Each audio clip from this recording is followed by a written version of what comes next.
Last week we had this spontaneous impromptu talk about different things, not delving into health. We're going to intersperse that here and there, but sometimes we think of things that maybe aren't on the beaten path or something that's current events, sports related, health related, daily living, performers. But today I thought we'd maybe start with you, Terrence. Maybe you're coaching.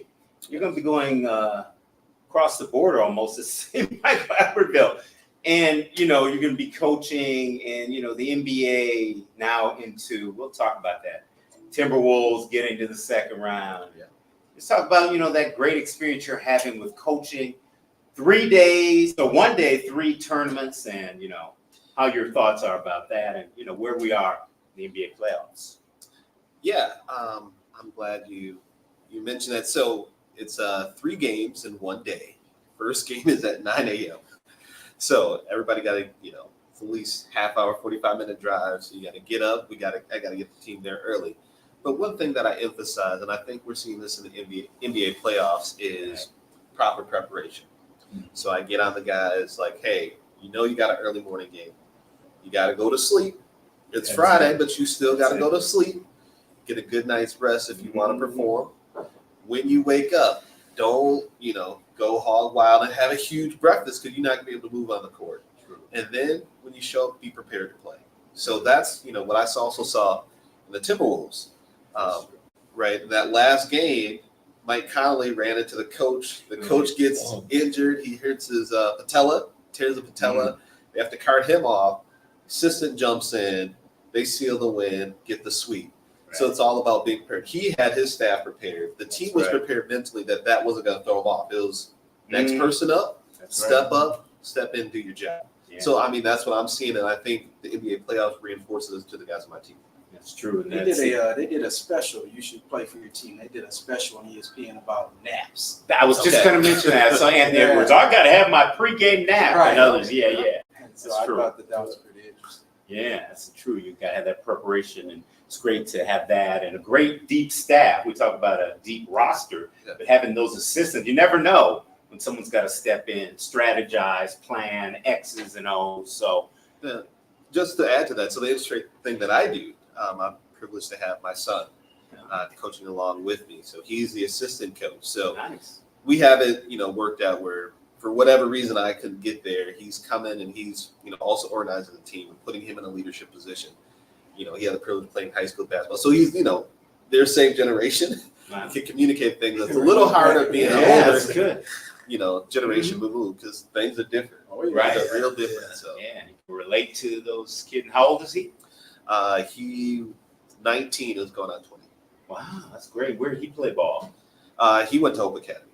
Oh, okay. Yeah, and he is part of their 1,000-point club. He had a nice run. He's trying to do it at the collegiate level, so he's doing a lot of workout and trials and stuff like that. But it's good to have someone where they're aspiring to next. So we talk to the guys like, okay, it's cool to play for fun. But, if you want to play in high school, right, you're going to have to work on your game. Here's a guy who did it, and this is what it takes literally. Like part of it is showing up and being part of a traveling team that's playing at a higher level. But, you also outside of practice have to put in that work and be prepared when your number's called because the coach might need something that you don't necessarily think is your main skill set, but it may come into play. Like, being a big who can shoot the three. That's a big thing now. Yeah. Or someone who can go inside and do the dirty work. Or someone that just takes a foul. Yeah, takes a foul, tries to get a steal, gets a rebound. There you go. That's great, Nevin. And I know you played at a high level. I saw you play in high school, so I know you can relate to a lot of this. Oh, You know, yeah. that preparation. Preparation was endless. And there was a group of us, and we called ourselves the original traveling team, AAU from McCray Park. Oh, I saw McCray that story. All-Stars. Yeah. And so we really, man, it was deep. And when you got to figure it out, it was funny because I didn't have a hoop on my garage. Oh, okay. Right. So I used to go to McCray and everything. My neighbor did. So my neighbor, I would have to shovel his driveway in order to shoot the baskets. And guess who was my passer? Elder or two. I was gonna say that, but oh wow! I wish I could have So been she there used for to that. pass the ball to me, and I used to shoot my little jump shot. So y'all got me telling she might not want me. That's all right. But so it is one of those things where you got to be able to relate, you got to understand it, and then when I started to really get older and I saw I wasn't going to grow anymore at 5'11", you got to know the game. So I knew right away when they brought the ball in bounds, I understood different defenses. Yeah, right. Right away, and I was able to call them out, or say this man or that man, and I was a student of the game. And, Student of the game. and that's kind of, it sounds like what your son is doing at 19. Right. Is like, he could tell them, hey man, why are you letting this shooting in your face? Yeah. Like, Yeah. And so it's that type of thing. Like, you go get him or what? Right. And so it is generational kind of interaction. And I know for sure I could not coach right now. So you lead, I lead that to you. Leave it on the back burner for now. But no, you've had that great experience. You talk about preparation, and that was a great story I saw about McCray Park and trend setting for AAU. It's great to see that story. And James, when you think about last week, we talked about leading with your heart. Just how great it is that we can help today's youth. If we're not a star, but we can each one reach one, teach one in so many different ways. Yeah, it's funny. We was having that conversation this morning, using some of them same words. Each one, teach one. How far that would go. And what we was thinking about was somewhere it got mixed up where most of the teachers end up teaching negative stuff, or you could say street stuff. Somewhere we lost the real important stuff. Right. But before we skip over, I was thinking about what they were saying with this preparation. I'm not the biggest sports fan, but when I used to listen to them talk about Kobe and them different places, people, other basketball players, they come and they just wanted to see his preparation. They didn't really come to steal his skills. They wanted to see how he prepped. And all the good basketball players, they was talking about that. Right. They just watched how he prepped for everything. And it's the biggest, if you start off good, that's 90% of the time. Transitions into everything you do. That's how you show up. In life, I think we all coaches, man, not just with sports. I mean, Oh, being like- a father, Yes. all of that's part of coaching. And that's why I think sports got so much to do with life. True. So I really like when young kids, start off like that. And then you got somebody, it's not always the elders, but you got somebody in the age group that become a coach, a player, or you learn how to be a teammate, you learn how to be a coach, you learn how to play, you learn all these different skills, man. Right. You brought something else to mind, it's kind of not totally lost, but I have some cousins who grew up and went to Minneapolis Central, the older Booms. And I remember my cousin Calvin said, yeah, I played baseball, basketball, and football. Baseball helped me with this coordination in other sports. We've kind of lost that a little bit with the 3-sport, 2-sport, 4-sport athletes and how important that is. You get enriched in so many ways and you find other ways you can use those skills, even in life. Yeah, absolutely. Yeah. I totally agree. And I think the biggest thing is Terrence, how you talked last week about really implementing these skill sets to say that this is what you do, this is what time you got up, and you and your wife had this structure around where they go, what they do, and whether you believe it or not, it's gonna fall in line. It just happens. And so they're gonna be able to take that, digest it, and they're gonna be doing it, brushing their teeth 2 times a day, whatever it is. And so I think that's what I really wish basketball and these other sports would get back to is the really the skill set of daily activity. Just daily activity. Like, I listen to the different people on television. So you got me talking about sports. I try not to. That's all right. We'll interject. But I listen to how they get up at 5 a.m. and 4 a.m. and they go to the gym from 5 to 7, and they go shower, then they go to class, and they go back to the gym, and then they go eat, and then they go back to the gym. And so it's like, that's cool. But I was trying to coach at a place, me and my brother, and I would believe it, that. But we interjected the fact that on Wednesdays were student day. They were studying student day. You would bring your homework. Now these dudes were, 4th graders, 5th graders, just getting going. And the parents were mad. They were like, "Nah, I bring my kid here to learn how to tackle or to learn how to." I'm like, "You know how to tackle." Got some other things to learn to tackle. Yeah. Right. How's that 10 key? Anything like that. So it's. I just wanted to hope it can get back to that point. And it sounds like that's the direction that you're headed with your children. That too. And just the team. Generational. Love that. So that's great. Yeah, generational. There's generational wealth. And then we just have the NFL draft. And then we're gonna, kind of talk about the sports here that, kind of we're hitting the beaten path of some current things. The NFL draft, where the Vikings got J.J. McCarthy. That's not really my subject matter, but it's these rookies. Caleb Williams, USC, my alma mater, leading the way. $25 million signing bonus, $39 million. But with that, these players, it's the biggest SUV I can buy. I want to buy my parents a house. I want to do this and that. But not everyone, but that generational wealth piece that kind of gets lost. And a former NFL player mentioned that he's working with this NFL player management events group, Umana Young, and he was just saying to try to teach those strategies. It's a lost art, a problem plaguing these young men. So, just teaching them, not just on the field, off the field, how to build that wealth on the field and off the field for the next generation coming up.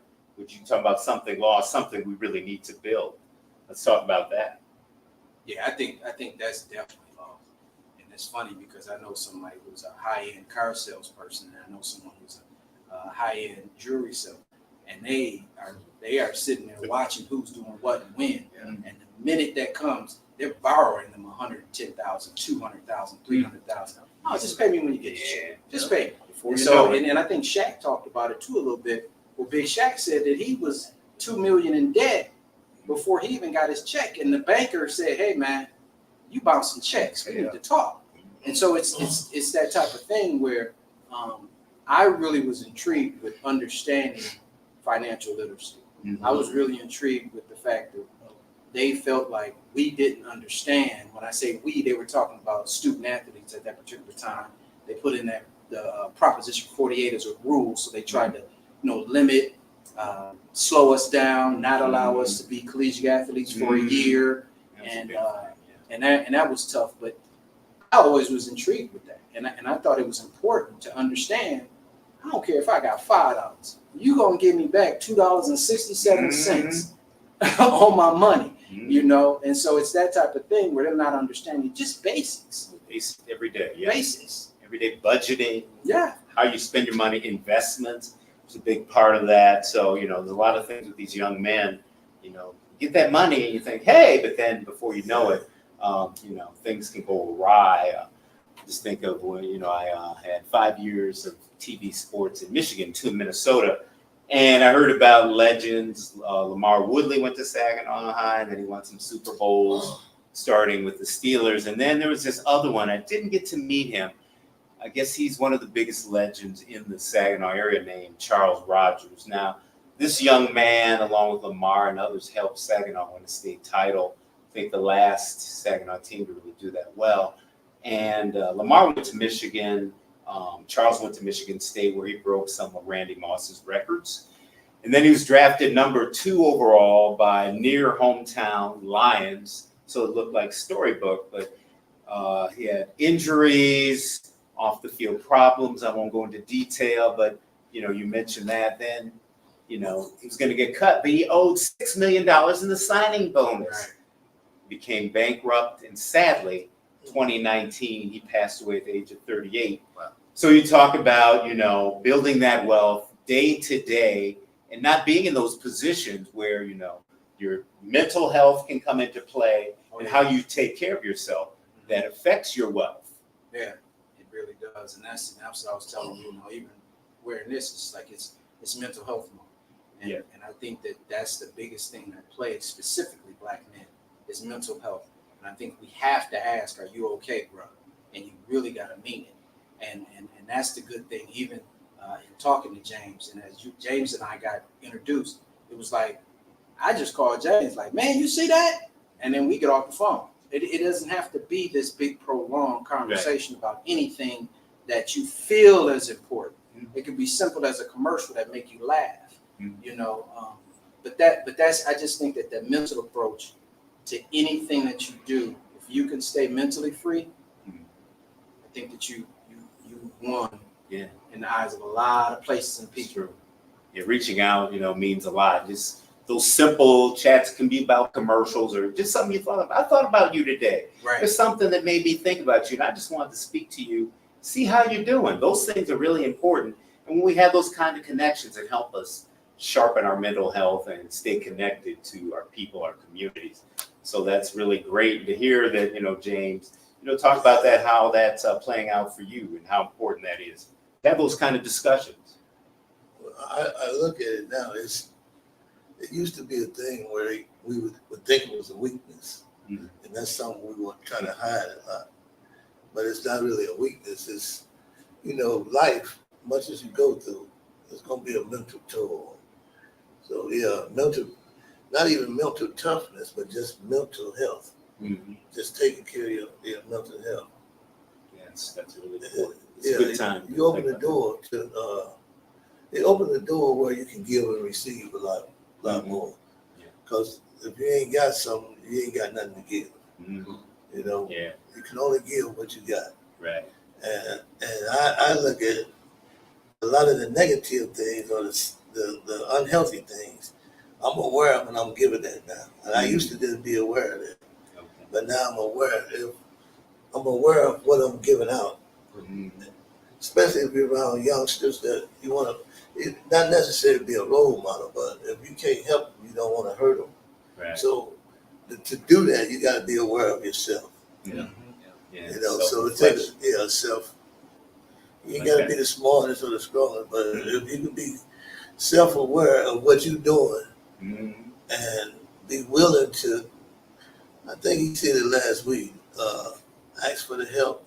Some of my family be on me about that. That wasn't my strongest point, but you got to be able to ask for help when you need it. Yeah. As much as giving. Right. You try to be the coach or the teacher all the time, but you got to also learn how to be a student. That's true. Always learning along the way. We don't know it all. And once you think you do, that's when you kind of find out, oh boy, look what I missed out on. So it's great to have those connections, those discussions. If I could tell them youngsters something, or the ones that just got a big contract or something, what I would tell them is you never made it. You never get rich enough where you made it. You never get famous enough where you made it. There's gonna always be some more problems. Money ain't gonna fix it. Right. You know what I'm saying? There's gonna be some problems that you're gonna always have to deal with. So you have to stay teachable and stay, humble and ready. Right. Once you think you made it, or you think you got too famous, too rich, too powerful, then the only thing you got coming is, you get a rude awakening. That's true. Like Doris B.I.G. said, more money, more problems if you let it get to that. So hopefully, preparing yourself and having that path really helps. And I can just say, mental health is really important. I have a son in college, Avery. I'm supporting him. And then my daughter, Layla's running track. I know we're going off a little bit on daughter, but running track for the first time. Hey, whoa. No, What's wrong with having a daughter? Oh, no. I just mean that interjecting. All right, it's not all about sons, is what I'm just saying. That's what I meant to say. I didn't say it was anything wrong with having daughters. Don't misconstrue that. My daughter's my heart, and I have two younger sisters. I've been their protected brother for life. So There's nothing against daughters, not at all, not at all. I didn't say that. I didn't mean that. His daughter So- is watching this. Oh yeah, so yeah, my daughter's gonna see this too. So mental health is what I was gonna say because she is in athletics for the first time in high school, and there's some things I'm trying to encourage in her with my daughter and also with my sisters who have some things. I'm gonna brag. I'm that big brother who's been there for life, and I'm doting, and I'm proud to have done that. So I support daughters. I support sisters. And how about you, Terrence? The young women in your life. Yeah, I'm trying to moonwalk there. Yeah, so Okay, slide on into it now. I have two younger sisters. They're not much younger. They're only like 3 and 4 years younger. And then I have nieces. So my sister has a daughter, and my youngest sister, the baby of the family, she has 3 daughters. Yep, and she. So, anyways, being an uncle. So one thing was really nice at the time is that all the cousins went to the same school. So sometimes I'd come through and volunteer, but it wasn't just checking on my son's classes. It was checking up on my nieces in their classes and make sure things are going right. And one day, my niece was having a meltdown. She was having an interpersonal conflict with one of her good friends in the classroom. And so I go and I talk to the teacher. The teacher happened to be my son's teacher the previous year. So we had a rapport, we had a relationship. She's like, yeah, she's just having a hard time. I had to send her over here. I had to send her friend over here. And they're just going at it. Could you talk to her? And I talked to my niece and I asked, first question is, what's going on? How you doing? She kind of talks about the problem, and the next thing is like, okay, how do I help you navigate through this, right? Because this is a natural part. You might have a little thing, and I, from my wife, I know a little bit. Like sometimes there can be things again, with how girls interact with each other. One girl trying to be, better perceived by other people than the other one, so the other one kind of feels slighted. So that's the situation. And so I don't have as much experience with that, having 3 boys, but I understand the dynamic a little bit. But giving her space to one, who are you? Know who you are, and not let that sidetrack you to the point where you're having, a meltdown in class. It's okay to have emotions about it. That's normal, but the point where you're crying and you're yelling and that type of stuff, that's distracted from your education. That's distraction from, why we're all sending our kids here and what you can achieve. This is a thing with your friend. And if, it may feel not appropriate to talk about it with her, but try to talk to your friend about it. Like, this is what you did. This is how it made me feel. If it's a friend, they're going to try to fix it. If they're not a friend, they're going to, and it's best for you long-term not to go forward with the friendship. So that's the lesson I gave out to my niece. And I think that's a lesson that, we can all carry forward. Yeah, I was gonna say that's it is. And how to, be a leader. Sometimes, you follow certain things, and that can be okay to a point, but being a leader and to speak and have those conversations, which I'm trying to do with my daughter now is, in high school now. She has ADHD. She's adopted from Ethiopia, so she has some other identity things. So was trying to keep those communication lines open and, trying to relate because I ran track and she runs track. And just the first time, oh gosh, we have to run more than 100 yards. Just that, you don't have to be first. And I said, I first ran a 200 in practice. I was last. I was like, man, how did these guys pass me up? I thought I was fast. But it's just things you build, and I'm trying to encourage that, it's a marathon. Doesn't mean you're going to run one and not a race. Yeah. So, supporting our daughters is huge. And Nevin, I know you've had that too. As you speak well, to don't so try to. Hey, I'm through and through girl dad, so it does. To me, I think people always ask me too. Did you want him to play basketball? Did you want him to, because I play ball, and I said no. And I said whatever they choose to be is what I'm going to support. And I remember I was like, man, my youngest daughter's a little taller, and I took her to the gym, and I was like, let's just shoot around. So I go in there and shoot. She shot the ball. It hit the rim, and she got down and I said, "Come on, let's go upstairs." It's like, you're not gonna be a hooper, you know what I'm saying? And that was cool with me though, because they both are just beautiful and they take care of themselves, and they, you know, and they're girly girls, and it's not that the basketball women or the sports women aren't. Right. It's just I'm gonna support that too. My daughter was competition cheer. I was in the garage learning competition cheer. I'd never heard of competition cheer. And then next thing I know, I go to one of the meets and it's huge. Yeah.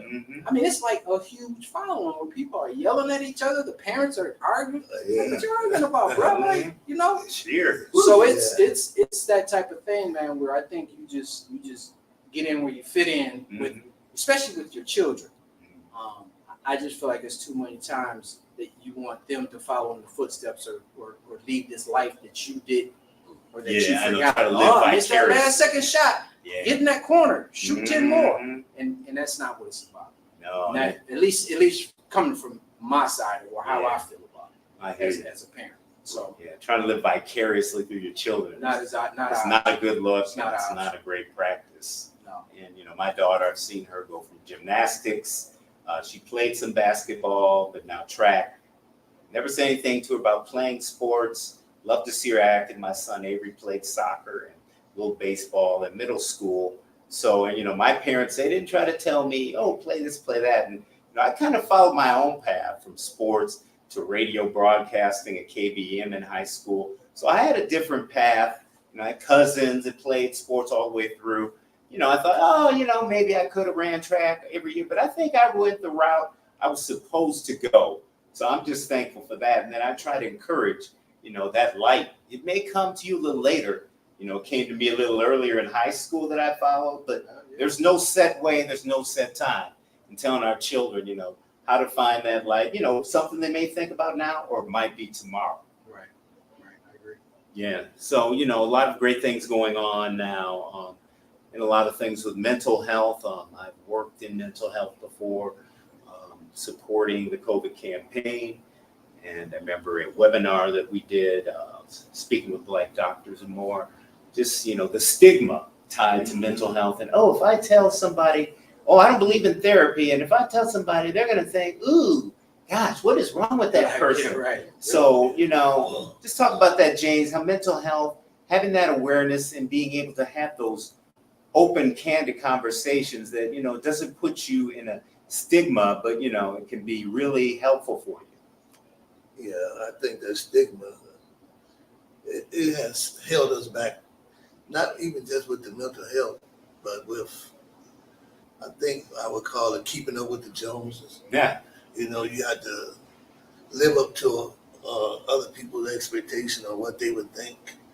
Whether they think about your mental health or the way you dress or, but when you keep trying to live up to what certain part of society think is right, and you're not really looking at what you really need personally. It's a big setback. I think keeping up with the Joneses. I think when we talk about our kids and stuff like that, I think it's a real thin line between being supportive and being pushing someone. Overbearing, Yeah. Right. I know with me, if I was made to do something, I wasn't that enthused. So you saying you wouldn't be that helicopter dad? Yeah. You saying you wouldn't be a helicopter dad? What a helicopter be? I mean, you right here all the time. Oh, yeah. You right with them. Well, I Hell think is about always over. like Tiger Woods and some of their parents, and that's the thin line. If they were really there and help push them across the line, but if you were just trying to throw them across the line, that's a whole different thing. Force feed. But to have that real support is a big thing. Yeah. But if you cross the line and then turn into the helicopter thing, Yeah. You don't want to be under that propeller. I tell you, yeah. and I think that's with the mental health too, with the stereotype. Instead of you being a help to them, now you make them sit down. Right. Once you you place that stigma on them, and they come to you, they might come to you for help, or they might hear you talking about it, and they know that it's not an open place they can talk about it. Yeah. And I know mental health is one of our biggest things. Yeah, that open space is important because once you have it, they'll want to share. But sometimes it takes some prodding, but were you going to add to They that? put such a negative thing on it. When they, I heard a therapist, when they broke that word down, the rapist. So, we was against going to the therapist because we looked at not therapy, but That connotation. yeah. So it's like, man, therapy is not good. Mm. And it is good. It is good. So many ways it really helps us. So once we shut down and close ourselves off, that's where things can really spiral out of control. And you as a young dad, I know you're trying to do some things to instill that in your children. I know it's a challenge and it's an ongoing process, as we all see, but you know how important that is. Yeah, I think it is important. But, also realizing, so my wife is a mental health therapist. But what she has noticed is there is sort of one way it's typically done. And, to your point, James, it's really an extractive approach where you tell me everything about you. I go back and try to fit you into a box. And you fit into the box. So you get the same. One size fits all. Yeah, and it's not in harmony in terms of who we often are as people. We're talking to them because there is a lack of an outlet. This is what she tells me. There's a lack of an outlet for someone I can talk to about these things. But you're also giving them your most intimate thoughts. Right. And if it's not the right person, it becomes that, that rape situation, or it's just a transaction. Right. So, what she advocates for, what, we advocate for my older son, who's pretty independent on his own now at 19, is, it's really important that you investigate and find the right therapist to talk to. Unfortunately, he's encountered a lot of folks that he came up with sort of like middle school, high school. I know, y'all know how it can be out here. Like a lot of these young folks are passing away. Natural causes and unnatural. Sometimes due to violence, something like that, and how he was just noticed it was affecting his disposition. But really, as parents, being there to encourage him, like, this is a natural part of life. Like, loss and grief and these feelings are natural, but it's really important you talk to someone, get help, right? Here are some resources we know, right? You have a really strong relationship with our family pastor. He might be a resource. There's resources that we know, the folks that we've actually talked to. There's other folks that you can find by talking to others about it. You can use resources like, if you don't want to talk to me or your mom, you got your uncles, you got your grandparents, you got other loving people who know you enough who are around. The other thing I like to emphasize, there's been a lot of research now about, what's been happening in terms of chasing after these things. We keep chasing after these things. It isolates us because our focus is on the thing and not the relationship. So that is one of these things that kind of starts the crisis oftentimes. And you spend all this time chasing after things, you find out there's no one to talk to. Yeah. But do you feel, and it's not to necessarily cut you off, but it's to really bring this home for where I'm thinking is that, do you feel that we as parents or we as individuals put them in that position to say, hey, you want these Jordans, you go work 40 hours a week.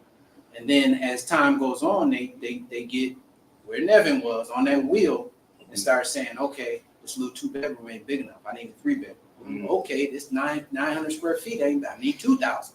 And you get, is that something that you think about or that you feel is a part of it? I think about it, but what I know, it's even bigger than me as a parent. We're within this huge society that puts money as a primary thing, money even over relationships. And if you want something, especially as Black folks, we were told, you go out there and you work for it. And you go get it. And as your parent, it's not my job to work for you to have the extras. Right. And we're teaching you how to work. But I think, to your point, our thinking on that and our mindset on that has been a detriment. One thing I've been able to do, I know other folks have done too, is kind of research on how some of these wealthy, ultra wealthy families are trying to do it, and what they're doing is something different. They have some expectations, things their children have to do, but then they can access resources to get it done. Like, so this is the idea of having trust set up for them. Oh, If they meet these certain milestones, you can get a trust. And so instead of going to the bank for a loan, or instead of trying to raise money from someone else to start up a new business, you can tap this trust at 0 interest. And you have. But you gotta go way back to the beginning. You gotta do the definition of a trust. Oh yeah. You know what I We'll mean? break it down from the roots. I mean, that right there alone is something that it's definitely a different mindset. Different mindset. Within your, within your community or within your family structure. And it really takes, it takes a second to really just try to have like they say, soul food Sunday dinners. Oh yeah. Oh, To yeah. have a Sunday dinner around trust. Mhm. Like, how do you keep their attention talking about trust? And those are the things that I feel like, you're hitting home runs, and it's just like, how can goes back to the beginning with it. Each one teach one. Yeah. How Steps can along we the way. create this and I saw a couple things on literacy, and I got a good friend, Henry Rucker, who does literacy training. And he really talked to me, and he really pushed about how the fact that it needs to be started at 7th and 8th grade. It doesn't need to be started at 12th grade. And that's something that I'm totally an advocate of, and I believe it's true, because there's so many little things like a trust. Why don't you know? Why don't you know what that is? Right. Even a basic, like a checking account, savings account. We don't know. What you're trying to do. It makes me Which is crazy. think about this book my dad gave me when I was like in 7th or 8th grade. It was by Dr. Claude Anderson about black labor, white wealth. And so for me, it was, even at that time, kind of going through the looking glass. So labor can be a form of wealth, but if you don't control it, others use it to make themselves wealthy. And so, again, all these things that we can start infusing our children with can become very powerful. And, looking at me, kind of what you're saying, like, the next generation can take it even further. And I want my kids to be able to take it even further. And I want this to, like you're saying, how do we begin to have this conversation as a community? Right. How do we begin to say, okay, the more control that you have over your destiny, the way you prioritize the things that are important to you, can get you all the things that you desire, but it takes a lot of planning, and it takes, being connected with folks who are a little bit ahead of you, but also being connected in a way where you can give back. And so, this idea of recreating a community and us working together and spending together. I saw one last interesting fact, that if we could erase the employment gap between,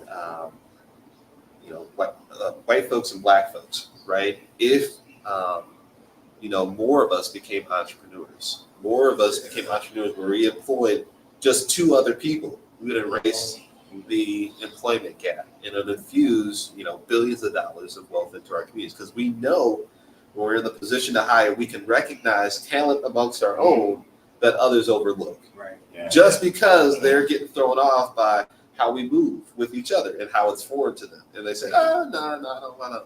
We all know how that is. Right. Absolutely. That's side hustle. Yeah, Entrepreneurship is a huge thing. Yeah, one We're thing seeing all he over. was speaking on is we were taught to get a job. Yep. We went to school to learn how to Teenagers, get a job. Get a job. But we never was taught to get a business, to be business owners. We were taught to be workers. And Worker even the bees. school teach you how to be, work. But I think we had to, us as people, we had to start owning things. Yeah. Because earlier we was talking about like all the black inventors from earlier, they couldn't own their own patents. We used to couldn't own anything. Well, You know. we didn't know what a patent was. Yeah. It goes back once again to the trust. It's like, you got a heck of an idea. Yeah. Yeah. How can you own And it? then they'll throw that curveball at you.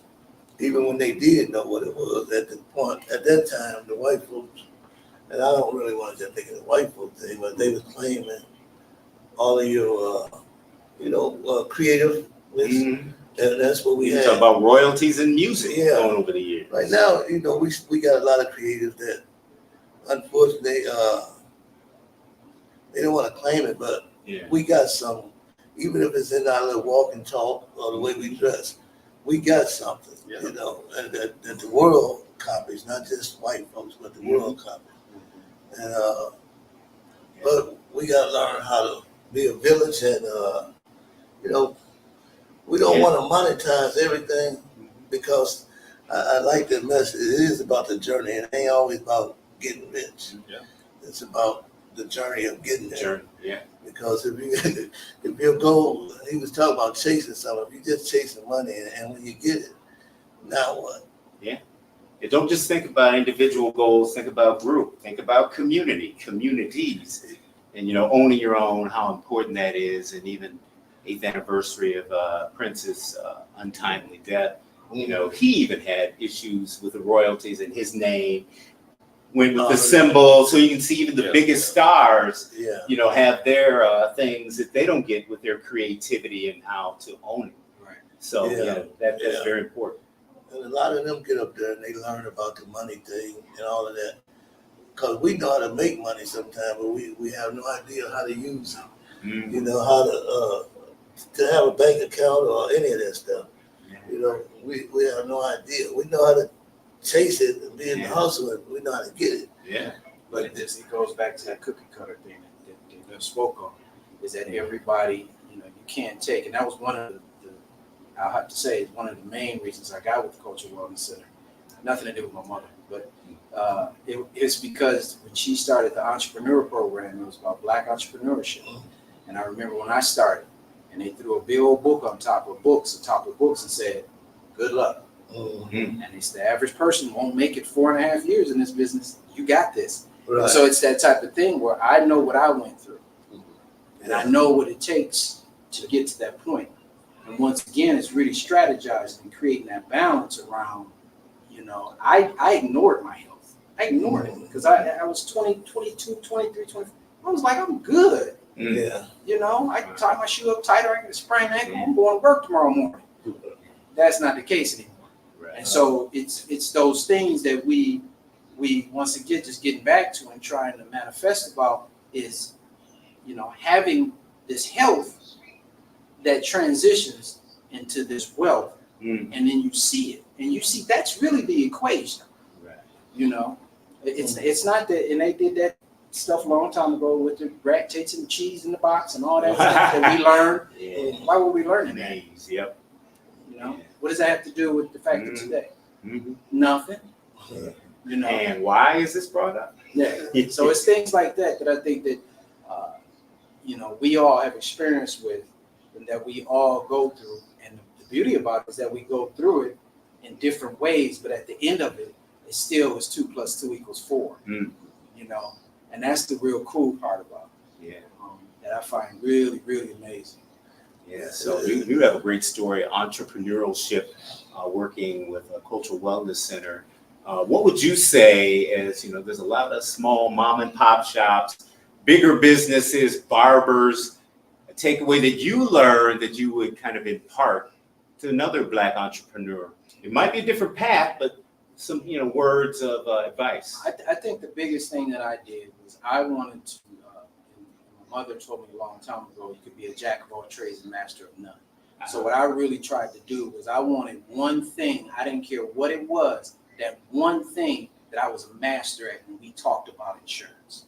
Okay? So it didn't matter. Everybody got a car and everybody needs car insurance. Boom. Let me get up every day, study this, look at the sign, look at that, look at that.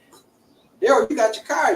Your daughter got a car. You finna buy your son a car. So it's always that. That's really what I really gaining that knowledge. And also I think as I've gone through this whole health thing, this medical field situation. And I was in the doing getting my physical and stuff, and he was looking at my notes and he was like, "What is this guy talking about?" And he's a doctor. Looking at another doctor's language. It's like, speak my language. That's really what he said. So it's even that, not making someone feel less than, or that you got it all, or you know it all, or that you're richer. And the biggest thing I'll say, don't think you're going to work 20 hours a week. That's not an option.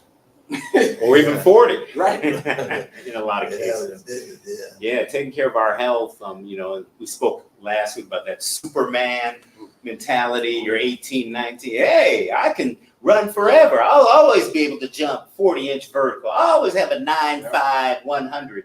Then you get your 20s and 30s, and you're still doing some of the things you shouldn't, but those habits are hard to break. And then, bam, your age, and then it's like, oh shoot, yeah, I saw my dad was like this. Saw my mom.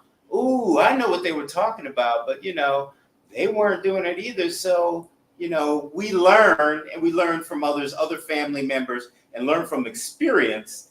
Even if we have challenges along the way, there's a way we can make it down that road. And something you said very powerful for our motto. I think it's really great for this podcast series. Which one? One of many. Take care of our biggest form of wealth. Yeah. Mind, body, and spirit. Right. Mind, body, and spirit. Mind, body, Speaking of wealth, we're supposed to be in the wealthiest country in the world. That's But at the same time, there's some parts of this country that's nowhere near the wealthiest. Mm. They got poorest in some areas. Yeah. And I think we get blinded trying to, I keep using that word, keep up with the white folks, but it's some of the stuff that they got, that they taught us, that we don't really want. Have you ever really chased something and found out this is not even, after you got it, you found out, man, this is not what I wanted. Yeah, why did I do It wasn't this? worth it. Yeah. Look at all this that I sacrificed and gave up trying to get this, and it's nothing but a fool's piece of gold. Ooh. Wow. Yeah, I remember something really powerful. I saw you talk about our communities.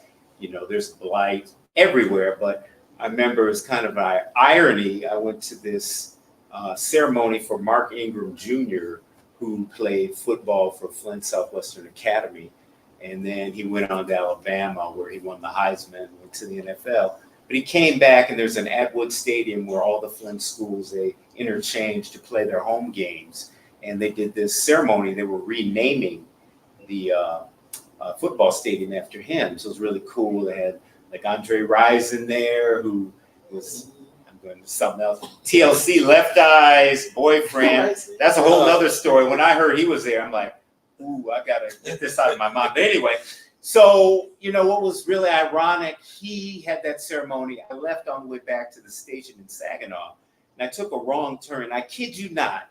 I know so many areas, Detroit, Saginaw, Flint, because of the downturn of the auto industry, where were strong black neighborhoods in the 80s. I went down 2 blocks, and I kid you not, my mouth agape, left to right. Every house boarded up. Looked like it was a nice house 20 years ago. Yeah. And it went further, but I finally found my turn. I just kind of looked. And that's something that really I'll never forget. I've seen blighted areas, but I had never seen anything like that wherever I've lived, been, maybe on TV and news, but actually seeing that really spoke volumes. And which also, I think, the Flint guys, the Saginaw guys, and I know it's generational, coming back to do camps, to do mentorships, to show their communities, what's ahead and how to get there, be those steps along the way. That it's a process, but to try to get out of where they are, and so they won't be stuck in those gaps.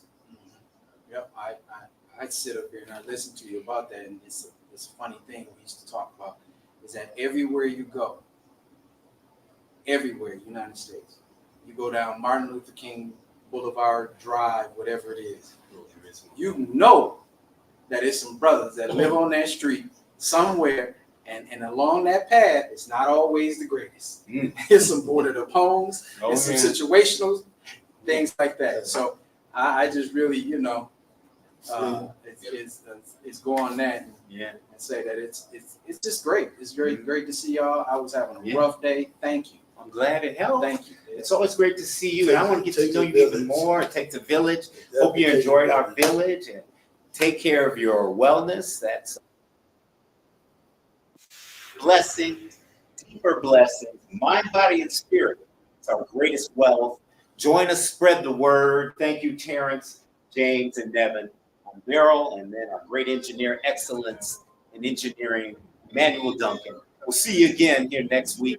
No weapon formed against you prosperity. Take control of your prosperity, your wellness, leading to your wealth. Have a good week. You know,